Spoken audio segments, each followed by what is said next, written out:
내일 전국 대부분 지역에서 많은 비가 쏟아집니다. 시간당 50mm 안팎의 폭우에다 강풍도 동반돼 시설물 피해와 인명사고 없도록 조심해야 합니다. 김동혁 기자입니다.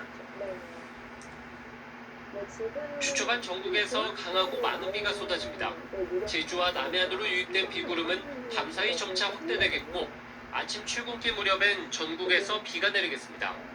비구름의 초입인 제주와 남부지방은 여름철처럼 장대비가 내리겠습니다.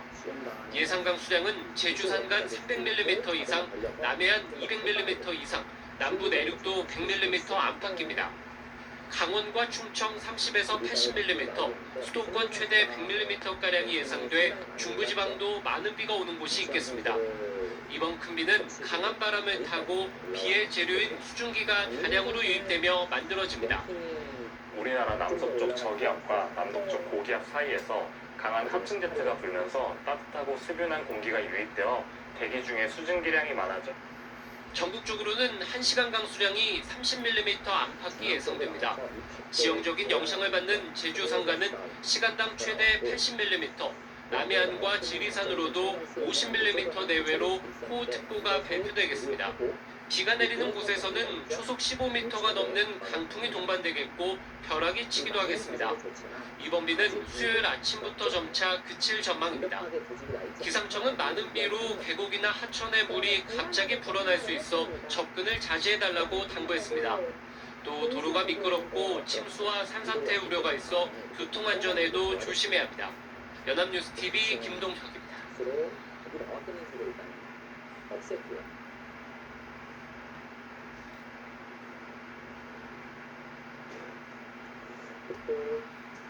이쪽으로 보거나 받아줄 수도 있지만 이제는 이 한 점 좀 가볍게 보고 이 석점에 대한 공격을 노릴 수도 있습니다.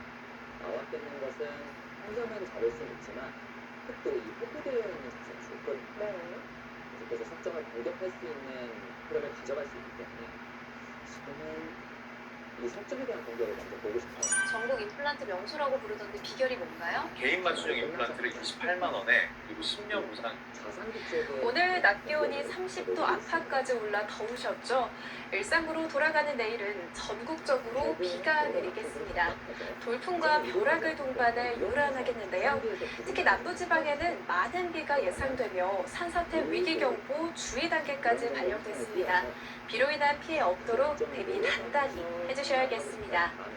현재 제주도에는 비가 내리는 곳이 있습니다. 비구름대는 밤사이 호남과 경남 서부, 경기 서해안까지 확대되겠는데요.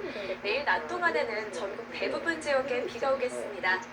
비는 수요일 오후면 대부분 그치겠지만 일부 동해안 지역은 밤까지 이어지는 곳도 있겠습니다. 예상되는 비의 양은 제주 산지에 최대 250mm 이상, 남해안과 제주, 지리산 부근에는 150mm의 많은 비가 내리겠고요. 그 밖의 지역에서도 20에서 80mm의 비가 내리겠습니다. 특히 남부 지역은 시간당 50mm 안팎의 매우 강한 비가 쏟아지는 곳이 있어서 주의하셔야겠습니다. 내일 아침 서울의 기온은 22도, 또 청주 21도로 출발하겠고요. 한낮에는 서울이 27도, 청주도 27도, 대구는 26도까지 오르겠습니다. 비가 그친 뒤에는 다시 맑은 하늘이 드러나겠습니다. 기온도 평년 수준을 회복하겠습니다. 지금까지 날씨 전해드렸습니다.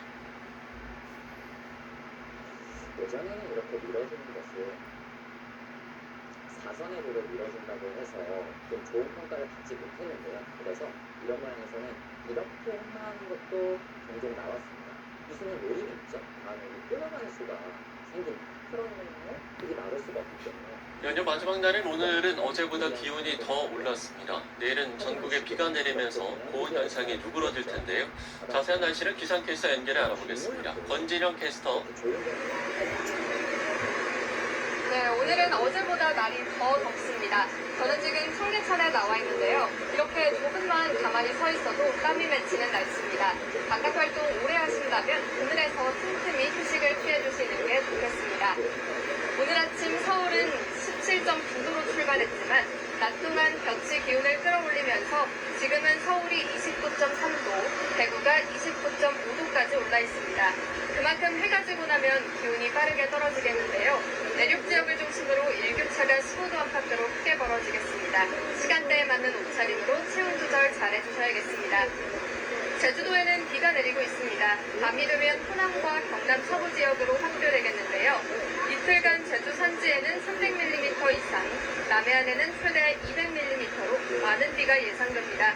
제주도에는 호우특보가 내려진 만큼 피해 없도록 대비 잘 해주셔야겠습니다. 오후 한때 충청도와 전북, 경북 내륙에는 5mm 미만의 약한 소나기가 지나는 곳이 있겠습니다. 내일은 전국에 비가 내리겠습니다.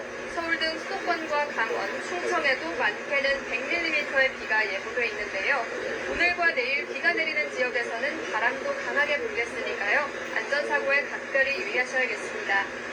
비구름이 지나면서 여름더위가 수그러들겠습니다. 한낮에 예년 이맘때 기온을 밑돌며 25도 안팎의 기온이 예상됩니다. 이 비는 수요일 새벽부터 오전 사이면 대부분 잦아들겠는데요. 일부 동해안 지역에서는 낮까지 이어지는 곳이 있겠습니다. 지금까지 청계천에서 날씨 전해드렸습니다. 사실 그런 네, 오늘도 낮더위가 기승을 부리고 있습니다. 다만 내일은 전국에 강풍을 동반한 비가 내리겠는데요. 날씨는 기상캐스터 연결해서 들어봅니다. 권진영 캐스터. 스미리 선수와의 뿐만 아니라 다른 네, 오늘도 날이 무척 덥습니다. 지금 연휴 마지막 날을 만끽하기 위해 많은 분들이 이곳 청계천에 나와 계시는데요. 이렇게 낮 동안 바깥 활동하신다면 더위에 지치지 않도록 수분 관리 틈틈이 해주셔야겠습니다. 현재 서울이 28.5도 보이고 있는데요. 볕이 내리쬐면서 한낮에는 서울이 30도, 대구가 28도까지 오르겠습니다. 그만큼 낮 동안 자외선도 강하겠는데요. 전국의 자외선 지수가 높음에서 매우 높은 단계까지 치솟겠습니다. 바깥 활동하신다면 모자나 양산으로 햇볕을 잘 가려주시는 게 좋겠습니다. 제주도에는 비가 내리고 있습니다. 밤이 되면 호남과 경남 서부 지역으로 확대되겠는데요. 이틀간 제주 산지에는 300mm 이상, 남해안에는 최대 200mm로 많은 비가 예상됩니다. 제주도에는 호우특보가 내려진 만큼 피해 없도록 대비 잘 해주셔야겠습니다. 오후 한때 충청과 전북, 경북 내륙에는 5mm 미만의 약한 소나기가 지나는 곳이 있겠습니다. 내일은 전국에 비가 내리겠습니다. 서울 등 수도권과 강원, 충청에도 많게는 100mm의 비가 예보돼 있는데요. 오늘과 내일 비가 내리는 지역에서는 바람도 강하게 불겠으니까요. 안전사고에 각별히 유의하셔야겠습니다. 비구름이 지나면서 여름더위가 수그러들겠습니다. 한낮에 25도를 밑돌며 예년 이맘때 기온을 되찾겠습니다. 이 비는 수요일 새벽부터 오전 사이에 대부분 잦아들겠는데요. 일부 동해안 지역에서는 낮까지 이어지는 곳이 있겠습니다. 지금까지 청계천에서 날씨 전해드렸습니다.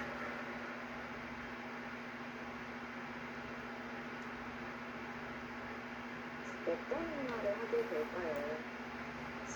대체 휴일인 오늘은 밤부터 매우 강하고 많은 비가 내릴 것으로 보입니다.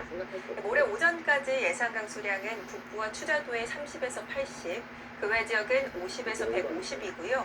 산지에는 300 이상으로 현재 호우 예비특보가 발표 중인 상태입니다. 저지대 침수나 하천 범람에 유의해 주셔야겠고요. 비 피해 없도록 각별히 주의해 주셔야겠습니다. 이어서 강수 집중구역 살펴보겠습니다. 오늘 밤부터 산지와 중산간에는 50에서 80, 내일 새벽에는 그 외 지역에도 많고 강한 비가 집중될 수 있겠습니다. 현재 추자도를 제외하고 강풍 예비특보가 발표된 상태입니다. 오늘 밤부터는 강한 바람에도 주의해 주셔야겠는데요. 순간풍속 초속 20m 이상, 산지에는 25m 이상의 매우 강한 바람이 예상되고 있습니다. 오늘 한라산 둘레길이나 오름 출입을 자제해 주시는 게 좋겠습니다. 이어서 자세한 지역별 날씨입니다. 현재 기온은 북부와 남부가 23도, 동부가 21도, 서부는 22도로 출발하고 있고요. 오늘 낮 최고 기온은 북부 지역이 26도까지 오르겠고 서부가 25도, 동부가 23도까지 예상되고 있습니다. 이어서 도서 지역입니다. 오늘 대부분 비와 함께 하겠는데요. 비영도의 낮 최고 기온은 25도까지 오르겠습니다. 북부 앞바다를 제외한 제주 전해상에는 풍랑 예비특보가 내려져 있고요. 오늘 밤부터 차차 바람이 강해지고 물결이 3m까지 매우 높게 일 것으로 보입니다. 또 내일까지는 해상 곳곳에 돌풍과 천둥, 번개가 예상되고 있는데요. 안전사고에 유의해 주셔야겠습니다. 비는 수요일 오전까지도 이어지겠고요. 이후에는 차차 고기압의 영향권에 들면서 맑은 날씨를 되찾겠습니다. 이쪽을 끊어가는 날씨였습니다. 아니면 좌변 쪽으로 다가오는 것도 생각해 볼 수가 있습니다. 이수는 다음에 이 날짜가 되면 좋죠. 좌변 쪽으로 다가옵니다. 네, 다음 소식입니다. 사흘의 연휴, 초여름 마냥 30도에 육박하는 더운 날씨가 이어졌는데요. 내일부터 날씨가 급변합니다. 전국에 강한 비가 내릴 전망인데 특히 남부지방엔 시간당 최대 80mm에 달하는 장대비가 쏟아질 걸로 보입니다. 박민경 기자가 취재했습니다. 컨디션이 좋아 보이는데요. 연휴 마지막 날 나들이에 나온 시민들. 따가운 햇살을 막으려 양산을 들고 반팔 차림으로 나섰거나 긴 소매는 걷어붙였습니다.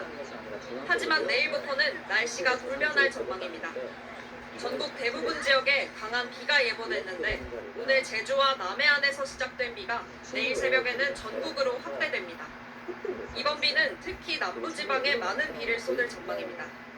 한반도 남서쪽 저기압과 남동쪽 고기압 사이로 난 좁아진 바람길로 수증기를 가득 머금은 남풍이 세게 불면서 이 바람 길목에 있는 남부지방엔 시간당 최대 80mm의 강한 비가 내리는 겁니다.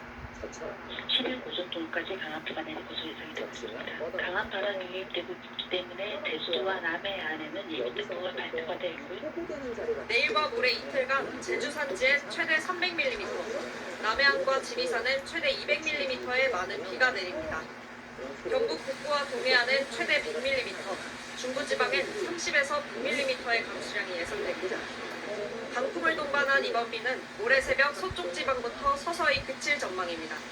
채널A 뉴스 김민경입니다. 못 살아있고요. 거기 2안전만 잡아낼 수 있다면 다 연결이겠죠. 괜찮습니다. 네, 연휴 마지막 날인 오늘도 전국 곳곳이 한여름처럼 더웠습니다. 다만 내일 많은 비가 내리면서 이번 주 더위는 한풀 꺾일 전망입니다. 한범수 기자입니다. 손흥민 선수니까 이쪽을 다가오는 휴일만 되면 더위가 기승을 부리고 있습니다. 오늘 낮 서울 여의도에서 관측된 최고 기온은 31도였습니다. 내륙 지역인 대구와 청주에서도 한낮 수온주가 30도를 넘겼습니다. 한강을 찾은 시민들은 탁 트인 전망을 마음에 담으며 열기를 식힙니다. 누군가는 모터보트의 속도감으로 더위를 털어내고 또 다른 이는 그늘에 들어가 산들 바람을 즐깁니다.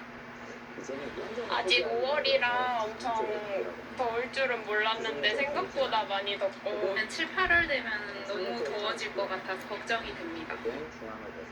지금은 이렇게 햇볕이 쨍쨍하지만 내일은 완전히 다른 날씨가 펼쳐지겠습니다. 수도권에는 최대 100mm의 많은 비가 내리겠습니다. 남해안은 200mm, 제주 산간에서는 300mm의 강우량이 예상되는데 강한 바람까지 동반돼 시설물 피해가 일어날 수 있습니다. 산림청은 부산과 울산, 경남, 광주와 전남에 산사태 위기경보 주의 단계를 발령했습니다. 내일부터 모레 사이 중부 지방에서 동쪽으로 이동하는 저기압의 영향으로 전국에 비가 내리겠습니다. 다만 비가 내리면서 낮 기온은 20도 중반으로 떨어지며 이른 더위가 한풀 꺾이겠습니다. 이번 주 내내 다소 선선한 날씨가 이어지다가 주말쯤 낮 기온이 다시 30도 안팎으로 오를 것으로 전망됩니다. MBN 뉴스 한범수입니다.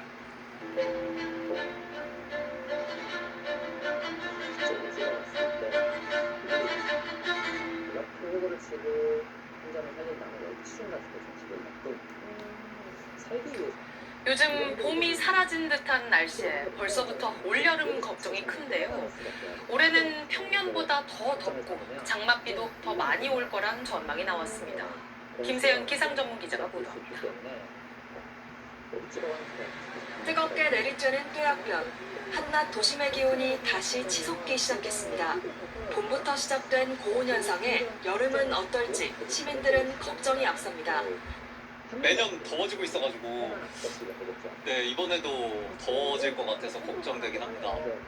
기상청은 올여름은 시작부터 내내 평년 기온을 웃돌 가능성이 높다고 전망했습니다.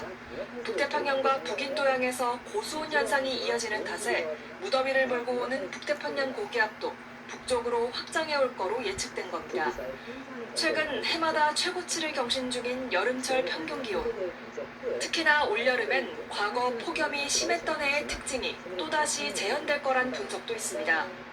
북극해빙도로 역대 가장 많이 녹아있고 북태평양 고수온도 2020년대 이후로는 지금 역대 최강으로 높아 있거든요.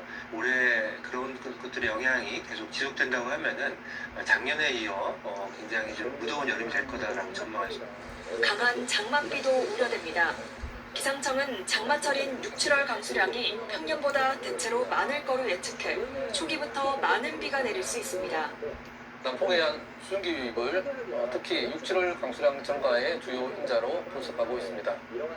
장마가 끝난 8월에도 국지성 호우로 이어질 가능성이 높습니다. 태풍은 평균치인 2-3개 정도가 한반도로 향할 거로 기상청은 예측했습니다. KBS 뉴스 김세현입니다.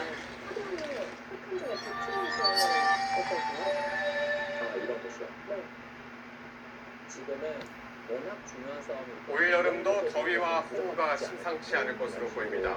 당장 6월부터 이상 고온 현상이 나타날 가능성이 크고 장마철 강수량도 평년보다 많을 것이라는 전망이 나왔습니다. 김민경 기자가 보도합니다. 여름 더위를 키우는 바다가 벌써 빨갛게 달아오르고 있습니다. 북인도양과 북태평양의 해수면 온도가 평년보다 높은 상태를 이어가고 있는 겁니다. 기상청은 이런 고수온이 우리나라 주변의 더운 공기 흐름을 강화해 올여름 기온을 끌어올릴 걸로 분석했습니다. 높은 열 용량과 평균보다 강한 날 유행량으로 해수면 온도가 높은 상태로 유지될 것으로 전망을 했고요. 올여름철 기온은 평년보다 높겠습니다. 특히 여름이 시작하는 6월에는 평년보다 2에서 3도 높은 이상고온 발생 횟수가 평년보다 늘어날 확률이 60%에 달한다고 밝혔습니다. 호우 전망도 심상치 않습니다. 기상청은 뜨거워진 바다에서 고온과 습한 남풍이 심해져 강수량이 평년보다 대체로 많을 걸로 내다봤습니다. 특히 장마가 시작되는 6월에는 제주와 남부지방을 중심으로 많은 비가 집중될 걸로 보입니다. 8월에는 예년과 비슷한 수준의 비가 예상되지만 폭염 속에 대기 불안정이 강해지면서 지성 호우가 잦아질 가능성도 제기됐습니다. 올여름 또 다른 변수는 북태평양 고기압의 위치입니다. 지난해는 북태평양 고기압이 서쪽으로 강하게 확장해 장마는 짧고 폭염이 길었지만 올해는 북쪽과 북쪽으로 치우친 흐름이 예상돼 장마 기간 또한 변수가 많습니다.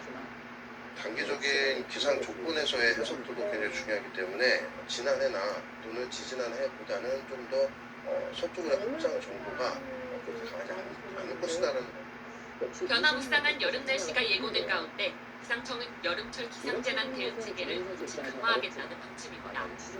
YTN 김민경입니다. 그렇다면 역시 중앙 쪽에 있는 게 걱정이라는 거예요. 이렇게 진행이 됐을 때 먼저 선수를 뉴스는 안 봤나요?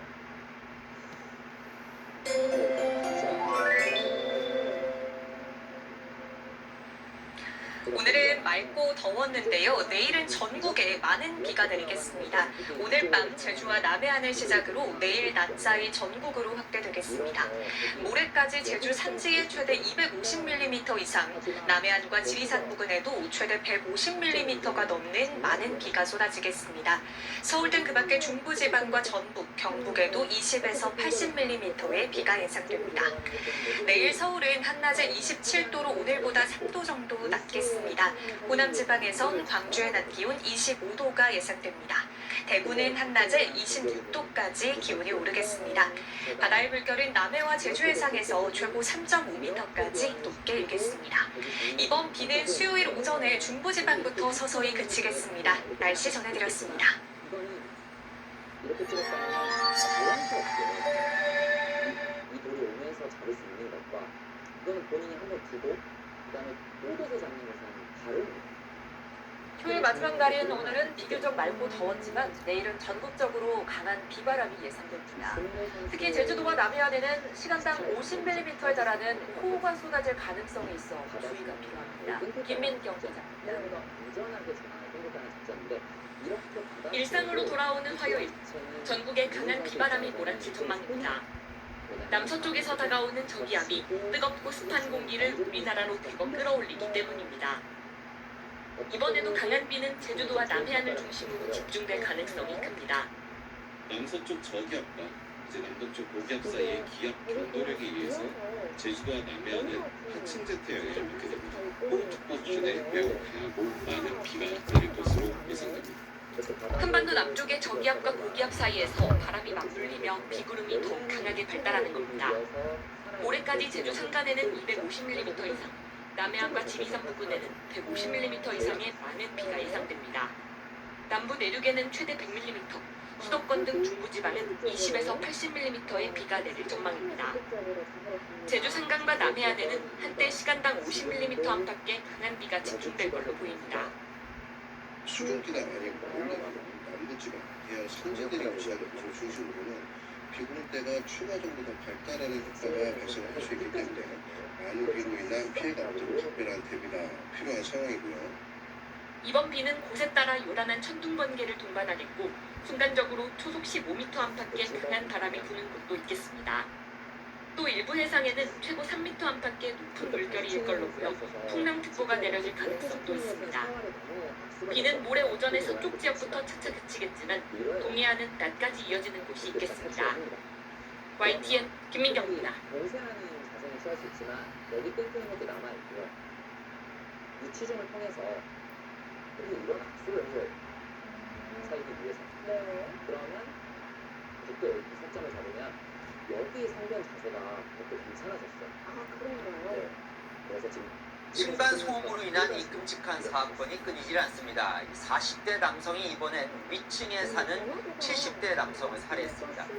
첫 공격을 받은 피해자가 관리사무소로 몸을 피하자 이 자동차로 그 관리사무실을 부수고 들어가 또다시 공격했습니다. 민미 기자입니다. 아파트 관리사무소에 출입 통제선이 설치됐습니다. 직원들이 깨진 유리 파편을 치우고 이불을 둘러 바람을 막습니다. 밖에 앞부분이 심하게 부서진 차량이 서 있습니다.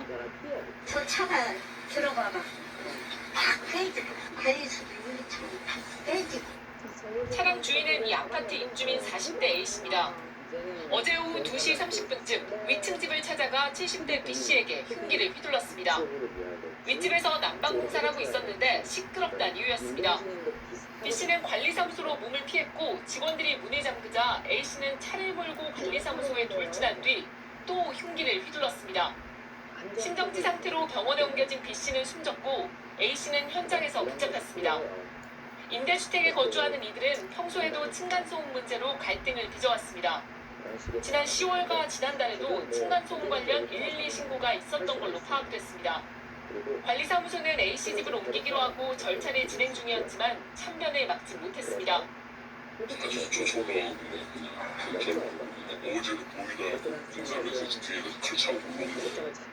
경찰은 A씨에 대해 살인과 특수재물 손괴 등 혐의로 구속영장을 신청할 예정입니다. 채널A 뉴스 배윤입니다.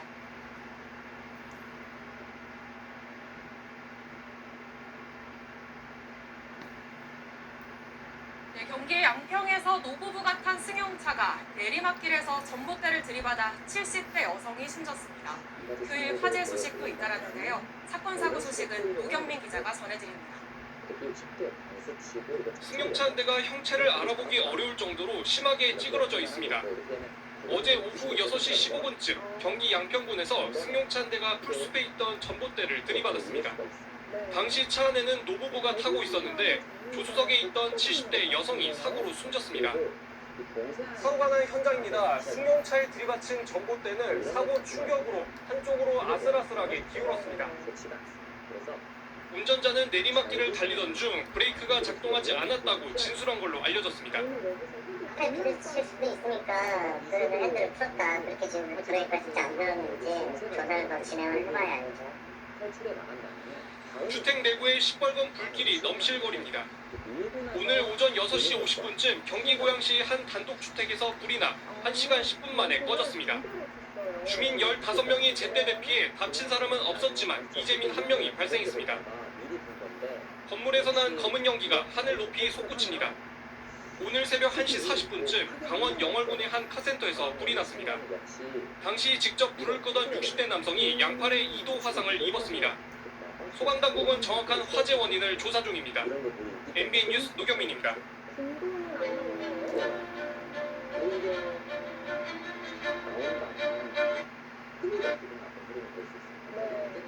안전장치가 있죠. 여기. 30대 남성이 아파트 엘리베이터를 타고 있던 바로 위층에 사는 일가족을 향해 흉기를 휘둘렀습니다. 범행 직후 스스로 목숨을 끊었는데요. 경찰은 층간소음 갈등에서 비롯된 범행일 가능성에 무게를 두고 있습니다. 오세정 기자입니다. 아파트 공동현관 앞에 순찰차들이 출동해 있고 과학수사대원들도 경주히 오갑니다. 오늘 아침 이 아파트 16층에서 일가족 3명을 태운 엘리베이터가 15층에 도착하자 30대 남성 주민이 탔고 그 직후 일가족에게 흉기를 휘둘렀습니다. 사건이 발생한 아파트 계단입니다. 계단벽에는 손자국처럼 보이는 무늬가 남아있는데요. 흉기로 공격받고 다급히 피신하면서 생긴 혈흔으로 보입니다.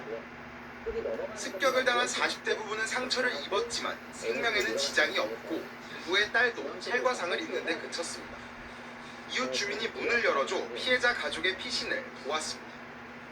문을 열어봤는데 때마침 우리 애기가 튀어나온 거야. 그러고 있었는데 어머니가 다시 또 나왔어. 들어오시자마자 가해자인 30대 남성은 자신의 집에서 숨진 채 발견됐습니다. 경찰은 범행 직후 스스로 목숨을 끊은 걸로 보고 있습니다. 숨진 남성은 피해자 가족의 바로 아래층에 사는 주민으로 파악됐습니다. 주민들은 위층 일가족이 이사 온 뒤부터 층간소음 갈등이 있었다고 말했습니다. 문제가 있었다. 이사 오고 나서부터 시끄럽다. 경찰은 치료 중인 피해자를 조사해 정확한 사건 경위를 파악할 방침입니다. 채널A 뉴스 오세정입니다.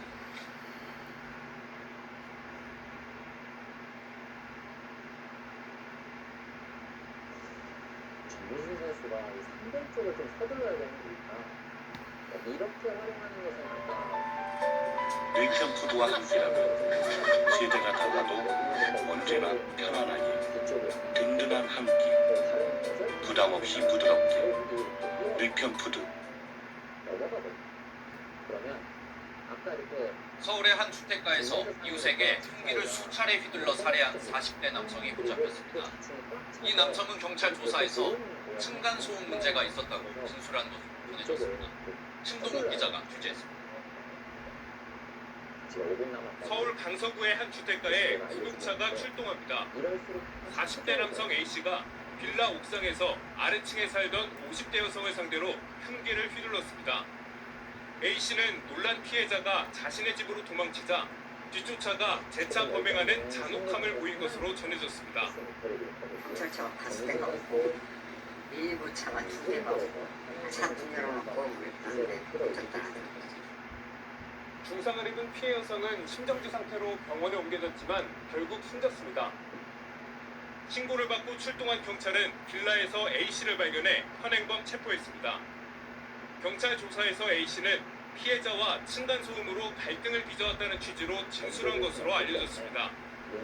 MBN 취재 결과 A씨는 위층에, 피해 여성은 아래층에 살고 있는 것으로 나타났는데 경찰은 범행에 다른 배경이 있는지도 확인 중입니다. 서울 강서경찰서는 조사가 마무리되는 대로 구속영장을 신청한다는 방침입니다. MBN 뉴스 신동욱입니다.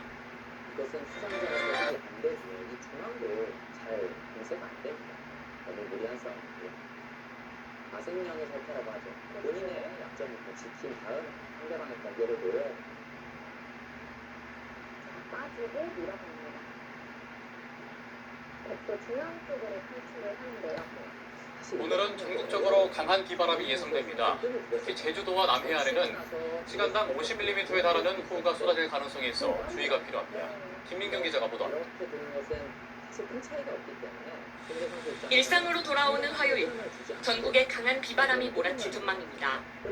남서쪽에서 다가오는 저기압이 뜨겁고 습한 공기를 우리나라로 대거 끌어올리기 때문입니다.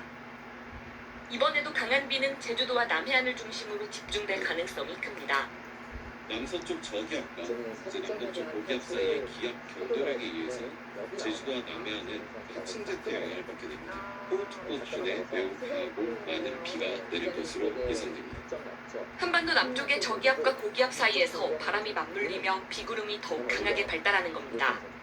내일까지 제주 산간에는 250mm 이상, 남해안과 지리산 부근에는 150mm 이상의 많은 비가 예상됩니다. 남부 내륙에는 최대 100mm, 수도권 등 중부지방은 20에서 80mm의 비가 내릴 전망입니다. 제주 산간과 남해안에는 한때 시간당 50mm 안팎의 강한 비가 집중될 걸로 보입니다. 수증기가 많이 몰려들고 남부지방, 대형 산지들이 위치한 곳을 중심으로는 비구름대가 추가적으로 더 발달하는 효과가 발생할 수 있기 때문에 많은 비로 인한 피해가 없도록 각별한 대비가 필요한 상황이고요. 이번 비는 곳에 따라 요란한 천둥 번개를 동반하겠고 순간적으로 초속 15m 안팎의 강한 바람이 부는 곳도 있겠습니다. 또 일부 해상에는 최고 3m 안팎의 높은 물결이 일 걸로 보여 풍랑특보가 내려질 가능성도 있습니다. 비는 모레 오전에 서쪽 지역부터 차차 그치겠지만 동해안은 낮까지 이어지는 곳이 있겠습니다. YTN 김민경입니다. 화창했던 날씨가 내일은 확연히 달라집니다. 여름철 집중호우 같은 비가 예상됩니다. 특히 남부지방은 시간당 20에서 50mm까지 비바람이 몰아칠 거에 대비해야겠습니다. 이세영 기상전문 기자입니다. 연휴를 맞은 도심공원. 조금 더워도 구름이 적당한 잔디밭은 어른들에겐 휴식처가, 아이들에겐 최고의 놀이터가 됩니다. 동생이랑 같이 뛰어들 수 있어서 좋고 덥긴 한데 그래도 여기 나와서 좋아요. 너도 좀 대답해. 화창했던 휴일이 지나고 내일은 전국에 비가 내립니다. 서쪽에서 다가오는 저기압의 영향으로 비는 오늘 밤 남부지방부터 시작됩니다. 특히 내일은 동쪽 고기압과의 사이로 수증기 유입이 강해지면서 제주도와 남부지방을 중심으로 돌풍과 벼락을 동반한 시간당 50mm 안팎의 폭우가 예보됐습니다.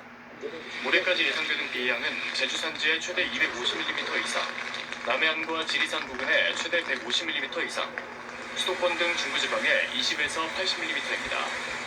하층제트 영향을 받는 제주도와 남해안을 중심으로는 위험기상 발생 가능성이 높은 상황인데요. 절개지 등 지반이 약한 곳을 중심으로 공병 붕괴나 토사 유출 등에 유의하시기 바랍니다. 산림청은 오늘 부산과 광주, 전남, 경남 등지에 내려진 산사태 위기 경보를 관심에서 주의로 격상했습니다. 이번 비는 저기압이 빠져나가는 모레부터 점차 그치겠고 이후 주말까지 대체로 맑은 날씨가 이어지겠습니다. KBS 뉴스 이세웅입니다. 느는 것도 생각해볼 수 있지만 자꾸 일어난다면 여기 자꾸 신경이 쓰여요. 계속 남아있고. 네, 돌이 뒤로 다시 돌아가야 된다면 중앙의 발언권이 달라집니다. 그래서 미리 이곳을 젖혀서 젖혀가는 건 별로 무섭지 않죠. 단수 치고 나서 늘어버리면 흥분이 사라져요. 흉기를 휘둘러서 이웃 주민을 살해한 40대 남성이 경찰에 붙잡혔습니다. 층간소음 문제로 다투다 범행을 저질렀을 가능성이 제기됩니다. 서창우 기자가 취재했습니다. 경찰차 한 대가 골목으로 들어갑니다. 잠시 뒤 과학수사대 차량도 뒤따라 진입합니다. 오늘 오전 9시 반쯤 서울 강서구 한 빌라에서 40대 남성이 같은 건물에 사는 50대 여성에게 흉기를 휘둘렀습니다. 소리가 나는데 여자가 악수를 사람이 조용하잖아요. 이제 사고가 나고. 신고를 받고 출동한 경찰은 남성을 현행범 체포했습니다. 여성은 병원으로 옮겨졌지만 결국 숨졌습니다. 거기 숨어있는 피가 많이 붙어서 앞에 집 아줌마가 피가 떨어진 거막 하다가 막 쓰러내고. 경찰에 따르면 남성은 위층, 여성은 아래층에 살았던 것으로 확인됐습니다. 경찰은 남성이 층간소음 문제로 다투다 범행을 저질렀을 가능성을 살펴보고 있습니다. 범행 과정에서 손을 다친 남성이 치료를 마치는 대로 정확한 범행 동기를 조사할 계획입니다. 경찰은 또 살인 혐의로 남성에 대한 구속영장도 신청할 방침입니다. 채널A 뉴스 서창우입니다. A형이 이렇게 젖혀놓고 받는다고 이야기를 하는데 좋은 수순이에요. 이렇게 교환이 되면 이 다음에 젖힐 수가 없죠. 그래서 하나 젖혀두고 받는 게 상당히 좋고요. 지난달 1일 경기도의 한 신축 아파트에 홀로 입주한 A씨. 평일에는 출퇴근을 하면서 혼자 살고 있는데 입주한 지 2주쯤 된 지난달 14일 밤 누군가 현관문을 흔들기 시작했다고 합니다. 아래층에 사는 부부가 층간 소음이 있다며 민원을 제기하기 시작한 겁니다. 밖에서 고함을 지르는 소리가 쿵쿵거리지 마세요 라고 고함을 크게 질러요. 제가 했던 소리가 저 지금 여기 혼자 있는데요 라고 얘기했더니 그 상대 쪽에서 쿵쿵거리지 말라고 온갖 고함을 지르면서 욕을 해요. 혹시나 해코지를 당할 수도 있다는 생각에 현관문을 열지 않고 대화를 이어나간 A씨. 아래층 부부는 아랑곳하지 않고 욕설을 퍼붓다 돌아갔습니다. 이후 A씨는 여름 휴가를 다녀왔는데 집에 들어서기 전 현관문 앞에 찍힌 누군가의 발자국을 확인했습니다. 아래층 사람들 소행이라고 직감한 A씨가 현관 출입 기록을 뒤져봤더니 아래층 여성의 얼굴이 찍혀 있었습니다. 그렇게 예를 들면 요즘 인터컴은 다 저장이 돼요. 화면. 그래서 그 인터컴 내에 있는 얼굴 사진 그리고 날짜가 이렇게 다 명확하게 나와요. 이때까지만 해도 A씨는 경찰에 신고하기보다 아래층에 피해를 주지 말자는 생각으로 실내에서도 슬리퍼를 신고 다니며 조심했다고 합니다. 그런데 어머니와 둘이 있던 지난 7일 밤 갑자기 복도에 불이 켜지더니 현관문을 발로 차는 소리가 들리기 시작했습니다. 아래층 여자였습니다. 공포에 질린 A씨와 당시 찾아왔던 어머니는 증거 확보를 위해 현관문 앞에 CCTV를 달았습니다. 그리고 3일 뒤 실제로 집 앞에 찾아와 현관문을 발로 차는 여성의 모습이 포착됐습니다. 보시면 알겠지만 힘이 실어서 살잖아요. 그럼 막 집이 막 떠나갈 듯이 막 흔들리거든요. 그래서 굉장히 공포스럽고. 그로부터 이틀 뒤인 지난 12일에도 아래층 여성은 20차례에 걸쳐 A씨의 현관을 걷어차고 돌아갔습니다. 곧장 경찰에 신고한 A씨. 출동한 경찰에게 그런 적이 없다고 발뺌하던 여성은 CCTV 영상을 보여주자 그제서야 인정을 하고 A씨를 찾아왔습니다. 하지만 발길질에 대한 사과는 없었습니다.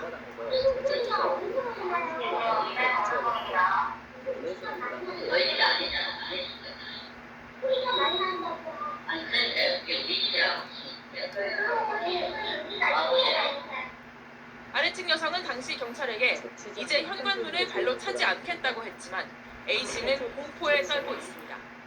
사건을 접수한 경찰은 조만간 아래층 여성을 소환해 정확한 사건 경위를 조사할 예정입니다.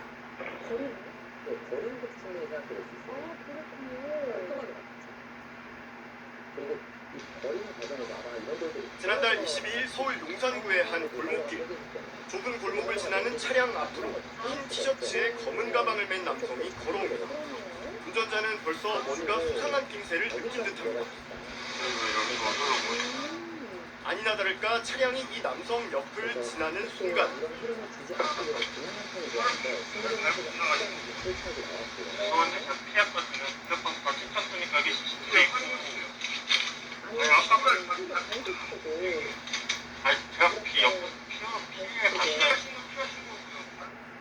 그런데 이 남성 이런 식으로 차량에 부딪힌 게 한두 번이 아니었습니다.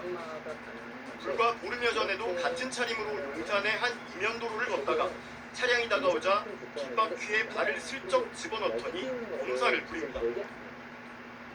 그리고 일주일 뒤에도 하얀 티셔츠에 가방을 메고 골목을 서성이다 지나가는 검은 승용차 사이드미러에 팔꿈치를 갖다 대 부딪힙니다. 바로 다음날 같은 자리에서 또 다른 흰색 SUV에 완전히 똑같은 방식으로 팔꿈치를 부딪히는 모습도 포착됐습니다. 이른바 손목치기 기법입니다. 이틀 뒤에도 용산의 한 비탈길에서 또 똑같은 흰 티셔츠에 가방을 메고 서성이다 능숙하게 같은 방식으로 사고를 냈습니다. 41살인 이 남성은 지난해 4월부터 지난달까지 서울과 경기도에서 최소 51건의 허위 사고를 낸 것으로 조사됐습니다. 피해를 입었다며 운전자와 보험사에서 뜯어낸 금액은 모두 3,300만 원, 한 건당 60만 원 수준인데 이렇게 뜯어낸 돈은 대부분 인터넷 도박과 유흥비로 쓰였습니다. 많은 건수의 보험 사기 의심 신고를 접수한 경찰이 추적에 나섰는데 심지어 지난달 29일 서울 신당동의 한 도로에서 체포될 당시에도 보험 사기를 저지르던 중이었습니다. 이 남성을 구속한 경찰은 일단 파악된 혐의부터 먼저 검찰에 넘긴 뒤 추가 피해 사례가 더 있는지 수사를 이어가고 있습니다. 좁은 골목길을 달리던 승용차가 오토바이와 맞닥뜨립니다. 승용차는 정지했다가 오토바이 운전자의 수신호를 보며 출발합니다. 그런데 갑자기 덜컹하며 차체가 움직이고 이어 오토바이 경적이 울립니다. 오토바이 운전자는 승용차 운전석으로 다가와 바퀴에 발이 밟혔다고 말합니다.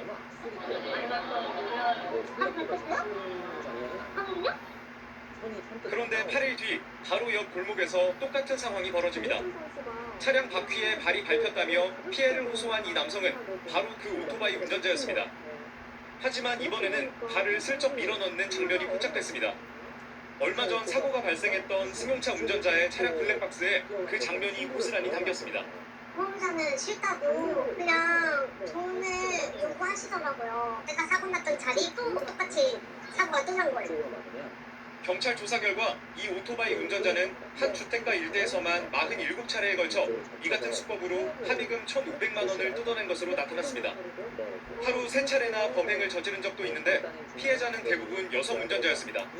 가벼운 접촉사고는 보험 접수를 하지 않고 현금을 주고 합의하는 경우가 많다는 점을 노렸습니다. 처음에는 단순 사고가 아닌가라는 의심이 먼저 했었는데요. 계속 근무 일치에 기록되다 보니까 이상하게 생각을 해서 조사를 했던 것 같습니다. 경찰은 오토바이 운전자를 불구속 입건하고 추가 범행 여부를 조사하고 있습니다. MBC 뉴스 김우초입니다. 지난해 10월 전북 전주의 한 스쿨존. 검은색 반팔 티셔츠를 입은 여성이 전봇대 옆에 서 있습니다. 이 여성은 뭔가를 찾는 듯 자꾸만 좌우를 번갈아 쳐다봅니다. 잠시 뒤 화면 위쪽에서 은색 승용차 한 대가 다가오자 이 여성은 차량 쪽으로 다가가더니 사이드미러에 손목을 슬쩍 갖다 댑니다. 그러더니 차량을 쳐다보며 손목을 털면서 고통스러운 표정을 짓습니다. 이를 보고 놀란 여성 운전자는 급히 차를 세우고 이 여성에게 다가갑니다. 여성의 손목까지 쓰다듬으며 걱정하는 운전자. 둘은 골목에 서서 대화를 나눕니다. 이 30대 여성은 지금 임신 중인데 보험 처리를 하면 오래 걸리고 어차피 엑스레이를 찍을 수도 없으니 그냥 합의를 하자며 운전자에게 합의금을 받아냈습니다. 그런데 이후 경찰에 교통사고를 낸 뒤 합의금으로 30만 원을 줬는데 뭔가 이상하다는 신고가 접수됐습니다. CCTV를 확인한 경찰은 이 여성의 사고 직전 행동이 석연치 않다고 보고 수사에 착수했습니다. 알고 보니 이 여성이 이런 사고 장면에 등장한 게 한두 건이 아니었습니다. 다음 달 부산 동래구 같은 여성이 이면도로를 지나는 경차에 다가가더니 뒷좌석 오른쪽에 오른팔을 가져다 댑니다. 이 여성은 이번에도 손목을 거세게 털면서 통증을 호소합니다. 이 모든 게 연기였던 겁니다. 이번엔 광주입니다. 역시나 차량에 서서히 다가온 여성은 차가 지나가자마자 손목을 털며 능숙하게 연기를 합니다. 이번에도 놀란 운전자가 달려오는데 또 여성 운전자였습니다. 전주 완산경찰서는 이 여성을 보험사기 방지 특별법 위반과 사기 혐의로 붙잡아 조사하고 있습니다. 경찰 조사에 따르면 이 여성은 2018년부터 지난해까지 서울과 광주, 부산, 전주 등 전국을 돌면서 무려 103차례나 고의 교통사고를 냈습니다. 경찰에 사고 접수를 하지 않고 합의금만 쉽게 뜯어내기 위해 거짓으로 임신부 행세를 했는데 주로 바쁜 출근 시간대에 여성 운전자들만 골라 접근한 것으로 조사됐습니다. 경찰은 동정심을 쉽게 끌어내기 위한 수법인 것으로 보고 있습니다. 이렇게 뜯어낸 합의금은 경찰이 파악한 것만 2,700여만 원, 많게는 하루에 3건씩 범행을 저지르기도 한 것으로 확인됐습니다. 이 여성은 이렇게 뜯어낸 합의금을 유흥비나 생활비 등으로 쓴 것으로 전해졌습니다. 경찰은 교통사고가 났는데 뭔가 의심스러운 점이 있다면 일단 곧바로 경찰에 신고해달라고 당부했습니다. 승용차가 횡단보도를 통과하려는 순간 가로수 뒤에서 한 남성이 뛰어나옵니다. 운전자가 손 쓸 틈도 없이 이 남성은 그대로 부딪힙니다. 그런데 반전이 숨어 있었습니다. 다른 각도에서 촬영된 영상. 이 남성은 호주머니에 손을 넣고 가로수 뒤에 숨어 있습니다. 그러더니 달리는 승용차로 뛰어들고 바닥에 덜썩 주저앉습니다. 이 남성은 사고가 나기 불과 1분 30초 전에도 같은 방법으로 도로에 끼어들었습니다. 하지만 사고가 나지 않자 태연하게 가던 길을 갑니다. 경찰 조사 결과 이 남성은 보험금을 노리고 운전자의 사각지대에 숨어 있다가 고의로 사고를 일으킨 것으로 드러났습니다. 제가 가로수 뒤에 이렇게 숨어 있어 봤더니 반대쪽에서 달려오는 차가 알아차리기 힘든 위치였습니다. 결과적으로 법 위반 차량에 대한 고의 사고를 유발해서 이러한 것을 빌미로 고의 진단서를 발부받아서 장기 입원을 한다든지 하는 방법으로 보험금을 편취하는 겁니다. 경찰은 고의 교통사고가 의심될 경우 신고해야 보험 사기 피해를 막을 수 있다고 밝혔습니다. MBC 뉴스 이다은입니다. 너무 쉽습니다. 그러면 그 사람이 다 잡혔어요. 와, 이렇게 좀 모양 안 좋은 소리 이렇게 빠르게 발행했을까요? 시간이 없어서. 시간이 쫓겨서 그랬을까요? 이거 뭐 진단 차례일 수도 있는 수도 있겠네. 전투 부분이 아쉬웠어요. 좀 유연하게 좀 생각을 해서 중앙은 살려주더라도 너가 이쪽 하면 된다 이렇게. 네, 국민적 스트레스로 불리죠. 층간소음으로 인한 갈등이 끔찍한 범죄로 이어지기까지 합니다. 지난 10년간 목숨을 잃은 사람이 20명이 넘었습니다. 층간소음의 골든타임, 석 달입니다. 김채린 기자가 최근 10년간 판결문을 분석했습니다. 그 부분에 대해서 한 남성이 강아지를 안고 집 안으로 들어갑니다. 잠시 후 의자를 뒤집어 쓴 남성이 계단을 올라 힘껏 벽을 던지고 서둘러 사라집니다. 현관문을 발로 마구 차기도 합니다. 소음 피해를 호소하던 이웃 주민이었습니다.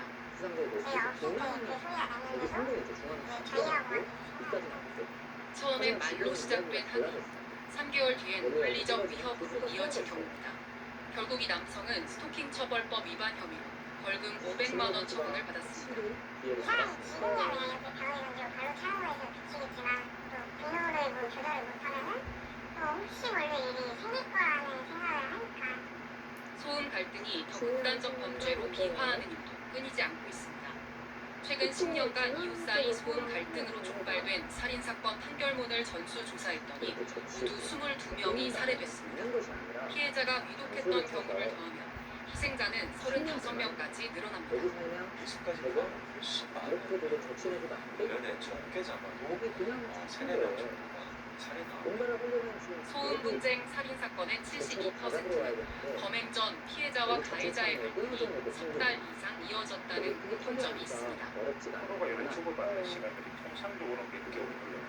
정말 짧게 잡으면 3개월, 10개월 지나기까지 문제들이 자체가 어렵네요. 골든타임 안에 공권력이나 행정당국의 적극적 개입이 최악의 사태를 만든 열쇠가 될 수 있다는 지적입니다. 스토킹이라든가 가정폭력과 같이 적극적으로 가해자와 피해자의 관계를 피해자 신고를 경찰에 접수되는 층간소음 신고는 하루 100건 이상, 90% 이상은 반복 신고인 만큼 층간소음 112 신고 코드 신설 등 범죄 예방을 위한 적극적 대책이 필요합니다. KBS 뉴스 김채린입니다.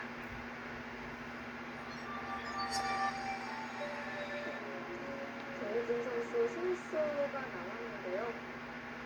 어려운 상황입니다. 저희는 잠시 후에 돌아오겠습니다.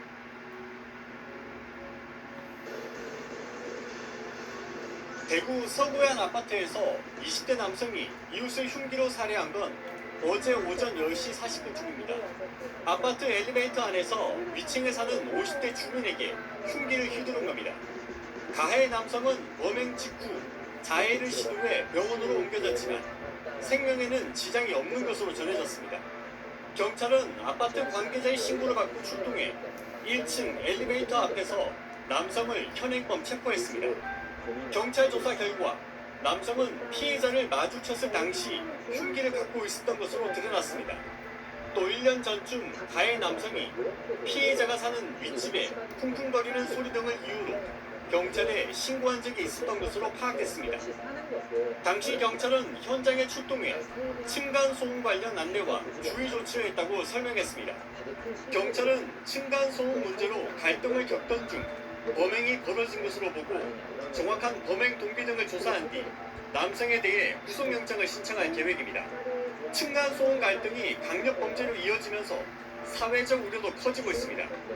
지난해 12월 충남 천안에서 40대 남성이 평소 층간소음 문제로 다투던 70대 남성에게 흉기를 휘둘렀고 지난해 4월에는 서울 봉천동의 한 아파트에서 층간소음으로 주민들과 갈등을 빚던 60대 남성이 아파트에 불을 지르고 분신에 숨지기도 했습니다.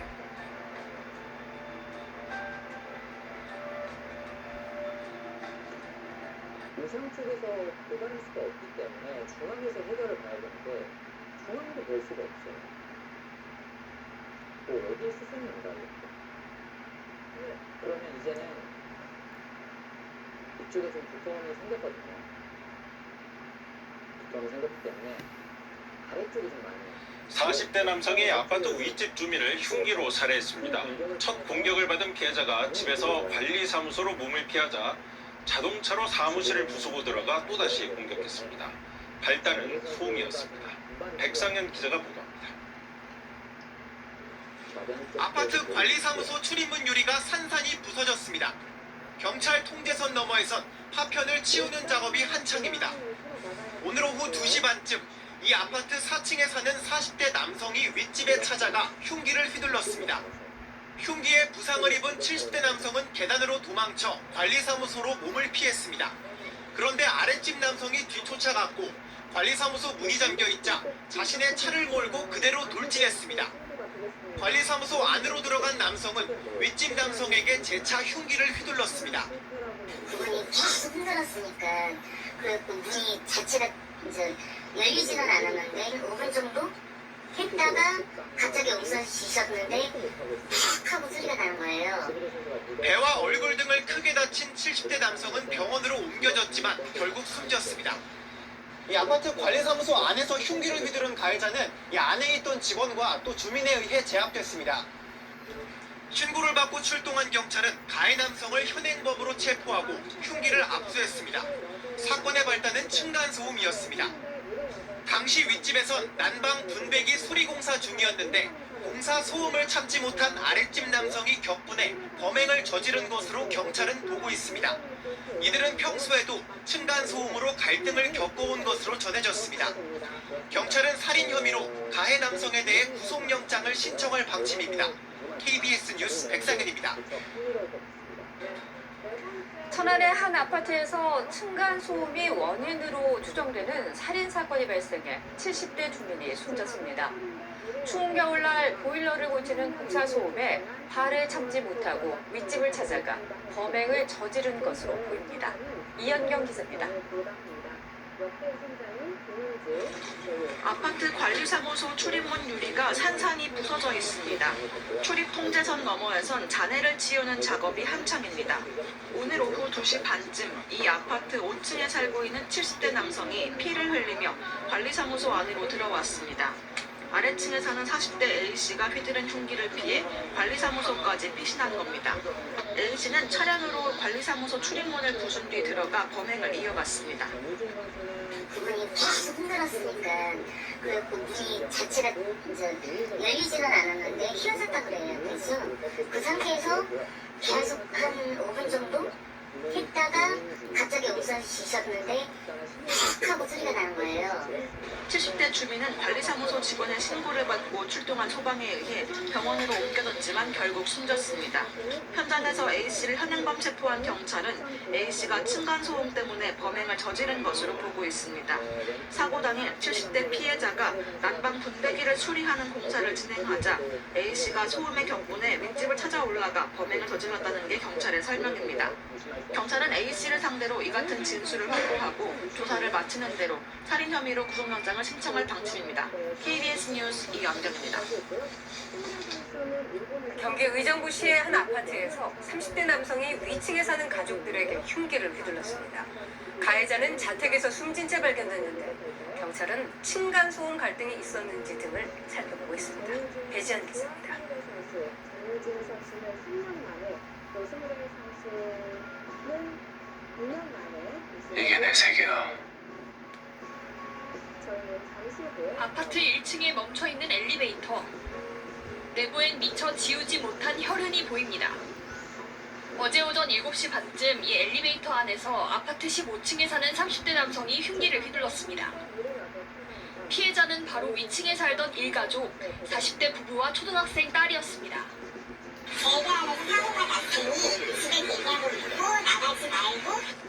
학교 수련회에 딸을 바래다 주던 부부는 중상을 입었는데 생명에 지장은 없는 거로 파악됐습니다. 경찰 조사 결과 피해자 가족이 16층에서 먼저 엘리베이터를 탔고 바로 아래층에서 남성이 탑승해 흉기를 휘두른 거로 파악됐습니다.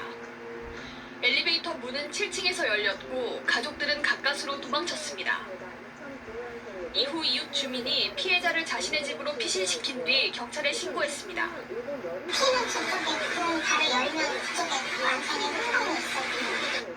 흉기를 휘두른 남성 역시 엘리베이터에서 내려 자신의 집으로 돌아간 거로 파악됐습니다. 피해자는 피해 일가족이 사는 호실 바로 아래층 거주지에서 숨진 채 발견됐습니다. 경찰은 남성이 스스로 목숨을 끊은 거로 보고 있습니다. 남성은 실직 후 무직 상태로 홀로 지내왔던 거로 알려졌습니다. 경찰은 이상 동기나 이른바 무차별 범행은 아닌 거로 보고 층간소음 갈등이 있었는지 등 정확한 사건 경위를 조사하고 있습니다. KBS 뉴스 배지연입니다. 층간소음 문제로 찾아온 이웃에게 끓는 식용유를 끼얹어 온몸에 화상을 입힌 60대 남성이 구속됐습니다. 대전 서부경찰서는 증거인멸과 재범 위험성 등을 고려해 어젯밤 60대 남성 A씨에게 법원이 구속영장을 발부했다고 밝혔습니다. A씨는 지난 5일 저녁 6시 반쯤 대전 서구의 한 빌라에서 층간소음 문제로 찾아온 이웃에게 끓는 식용유를 뿌리고 또 다른 이웃에게 욕을 하며 위협한 혐의를 받고 있습니다. 경찰은 A씨를 특수상해와 특수협박 혐의로 조사하고 있습니다. 청주지방법원은 아랫집 주민들이 층간소음 문제로 항의하자 불을 지를 것처럼 위협하고 협박한 68살 정모 씨에게 징역 1년 6개월을 선고했습니다. 정 씨는 지난해 10월 청주의 한 다세대 주택에서 아랫집 문을 발로 걷어차고 기름과 라이터를 보여주면서 불을 지를 것처럼 협박한 혐의로 재판을 받았습니다. 정 씨는 아랫집 주민이 층간소음에 항의하자 범행을 저지른 것으로 조사됐습니다. 어제 7명의 사상자가 나온 서울 봉천동 아파트 화재 현장입니다. 경찰이 현장에서 숨진 방화 용의자의 범행 동기를 수사 중인데요. 층간소음으로 인한 보복 범죄 가능성이 제기되고 있습니다. 한 남성이 불길이 치솟는 농약 살포기를 들고 서 있습니다. 농약 살포기에 기름을 넣어 화염 방사기로 개조한 후 자신이 거주하던 주택가와 인근 아파트에 불을 지른 건데요. 지난해까지 이 남성은 불을 지른 아파트 4층의 아래층에 살면서 층간소음 등으로 여러 차례 갈등을 빚었던 것으로 파악됐습니다. 층간소음으로 인한 보복성 강력 범죄 매년 반복되고 있죠. 지난해 1월 SUV 차 한 대가 경찰을 따돌리고 달아납니다. 하지만 결국 도로를 막아선 경찰차와 정면으로 부딪히죠. 경찰에 잡힌 운전자 층간소음 갈등 끝에 이웃 여성을 살해하고 도주하던 피의자였습니다. 실제로 층간소음이 발단이 된 살인 등 5대 강력 범죄는 2016년 11건에서 2021년 110건으로 10배가량 급증했습니다. 소리라는 보이지 않는 물체로 매일 맡고 있는 고통을 느끼는 거랑 똑같은 경험을 하는 거예요. 그러다가 보니까 엄청난 공격성이 올라오는 거죠. 강력 범죄가 아니더라도 흉기로 협박한다거나 스토킹을 하는 등 층간소음으로 인한 범행은 해마다 늘고 있습니다. 자? 좋게 얘기를 알아 먹지를 않아. 보복 스피커 설치하고 싶다. 이 정도 소음은 고문 아니야? 더 시끄럽게 하면 드럼을 배우겠다, 전자 기타를 치겠다는 등 맞대응 방법도 고민해보지만 층간소음 갈등을 해소하는 데는 큰 도움이 되지 못합니다. 오히려 종종 전해지는 다음과 같은 작은 노력들이 갈등 해결의 실마리를 제공하기도 하는데요. 한 초등학생 아이가 아파트 엘리베이터에 써붙인 편지입니다. 아랫집 주민에게 뛰고 시끄럽게 해서 죄송하다는 내용이죠. 돌아온 데다 마음껏 뛰어도 된다는 따뜻한 답장이었습니다. 솔직한 사과와 배려, 층간소음의 갈등을 허무는 첫걸음이겠죠.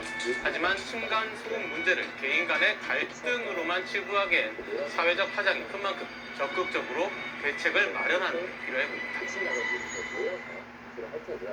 그냥 산산파는 정석은 이것도 정석이긴 하지만 후기 입장에는 좀 싱겁습니다. 그렇기 때문에 벽을 좀 더 괴롭히기 위해서 붙인다는 후보자를 목소에 두어서 계속해서 벽에 압박을 하고 싶은 장면.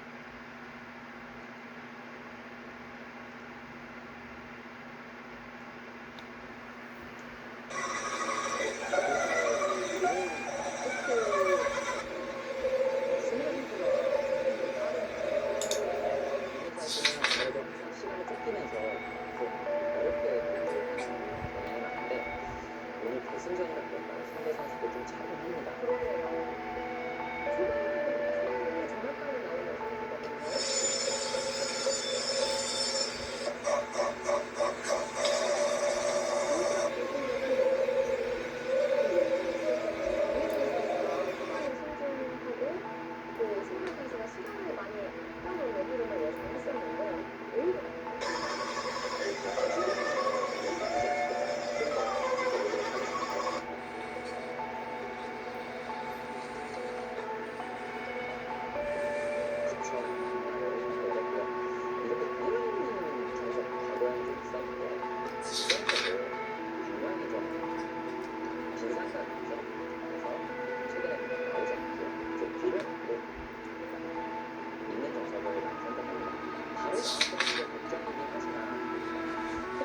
저녁까지 나오는 선수거든요.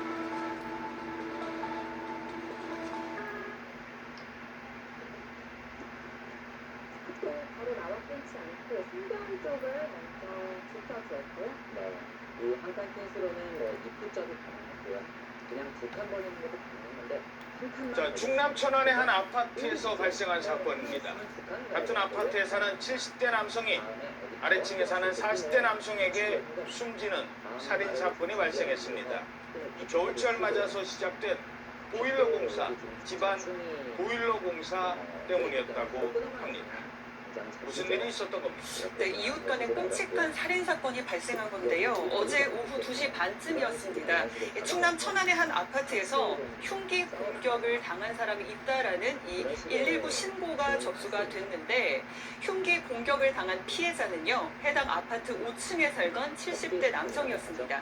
그리고 흉기를 휘두른 범인 바로 아래층에 살고 있는 40대 남성이었는데 이 윗집에 살던 70대 남성이요. 보일러 보수 공사를 하게 됐는데 그 소음을 참지 못하고 격분한 아래층의 40대 남성이 흉기를 들고 올라가 이 70대 남성을 향해 휘둘렀던 겁니다. 자, 시끄럽다면서 갑자기 아래층에서 올라와가지고 70대 남성한테 흉기를 막 휘두른 거예요.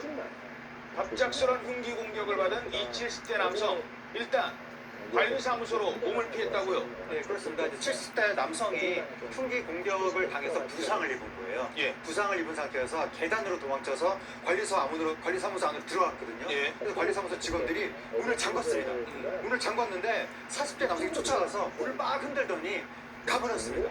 가버렸는데 5분 정도 있다가 다시 나타난 거예요. 다시 나타날 때는 그 빈몸으로 나타난 게 아니라 차를 타고 돌아왔습니다. 차를 타고 돌아와서 관리사무소를 향해서 돌진을 했다고 합니다. 그래서 관리사무소 문을 부쉈고 그 40대 남성이 타던 차량도 앞 범퍼가 떨어질 정도로 크게 부서졌는데 그렇게 문을 부수고 나서 이 40대 남성이 관리사무소 안으로 들어가서 70대 남성한테 흉기를 또 휘둘렀습니다. 그래서 바로 이제 신고가 들어갔고 경찰의 현행범으로 40대 남성은 체포가 됐는데 공격당한 70대 남성은 복부와 얼굴을 크게 다쳐서 심정지 상태로 병원으로 이송됐지만 사망하고 말았습니다. 도망치는 사람을 쫓아가서까지 숨지게 한 겁니다. 아니 대체 이 두 사람 사이에 그동안 무슨 일이 있었던 건데요? 이게 처음 있는 일은 아니고 비슷한 일이 2차례 정도 있었다고 합니다. 지난 10월에 5층에 거주하던 피해자의 아내는 누군가가 밖에서 자꾸 문을 두드린다라고 하면서 112에 신고를 했고 경찰이 출동을 했더니 이 당시 4층에 거주하는 40대 남성을 발견을 했던 겁니다.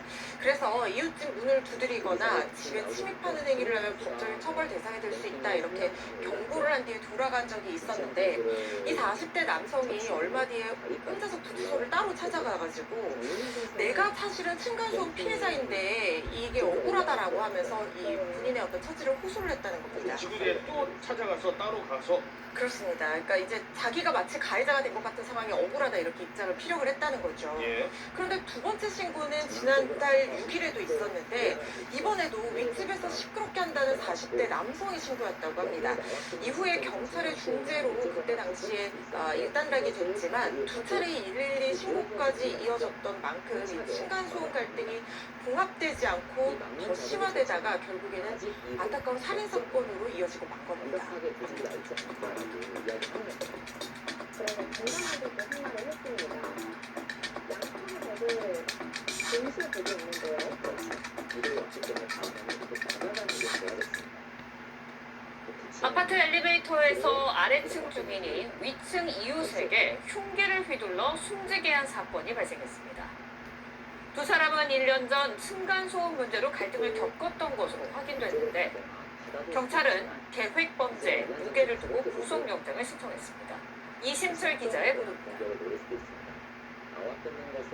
아파트 엘리베이터에 사람이 쓰러져 있다는 112 신고가 접수된 건 어제 오전 10시 40분쯤입니다. 현장에 도착한 경찰과 구급대원이 마주한 건 흉기를 든 20대 남성과 치명상을 입고 엘리베이터 안에 쓰러진 50대 남성이었습니다. 그러니까 같이 참 많이 왔어요. 우리 불렀는 줄 알았어, 처음에는. 그래서 몰랐지. 쓰러진 50대 남성은 병원으로 옮겨졌지만 끝내 숨졌습니다. 두 사람은 아파트 같은 라인 위아래층에 사는 이웃이었습니다. 몸에 소지하고 있는 채 엘리베이터를 탔고 그 엘리베이터 내려서 그 엘리베이터 앞에서 근거가 바로 됐습니다. 경찰 조사 결과 두 사람은 지난해 5월 층간소음 문제로 경찰이 출동했을 만큼 갈등을 겪어온 것으로 드러났습니다. 경찰은 가해 남성이 흉기를 지니고 있었던 점에 주목해 계획 범죄에 무게를 두고 있습니다. 지난해 7월 층간소음 갈등으로 이웃에게 뜨거운 식용유를 뿌려 전신 화상을 입히는가 하면 같은 해 4월 옛 아파트를 찾아가 불을 질러 7명의 사상자를 내는 등 층간소음에서 비롯된 강력 범죄가 끊이지 않고 있습니다. TV조선 이심철입니다. 잘 풀린 것이고요. 이 석점에 대한 공격을 후기 중이냐 아니면 거기 자연스럽게 집을 차지하면서 벌리느냐가 초반에 포인트가 되었습니다. 흉기 난동 사건이 또 발생했습니다. 오늘 낮 충남 천안의 아파트에서 이웃이 휘두른 흉기에 주민 한 명이 숨졌습니다. 경찰은 층간소음 문제로 인한 갈등이 범행으로 이어진 걸로 보고 있습니다. TJB 김철진 기자입니다. 관리사무소 유리문이 통째로 뜯겨 산산조각 났습니다.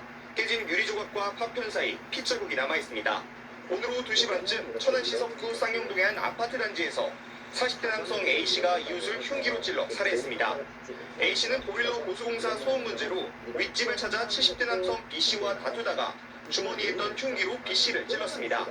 문제로 대체해다 보면 부품을 뜯어내야 돼요. 소리가 났을 거 아니야. 또 저울로 와서 기각실에다가 이제 칼을 찌게 된 거지.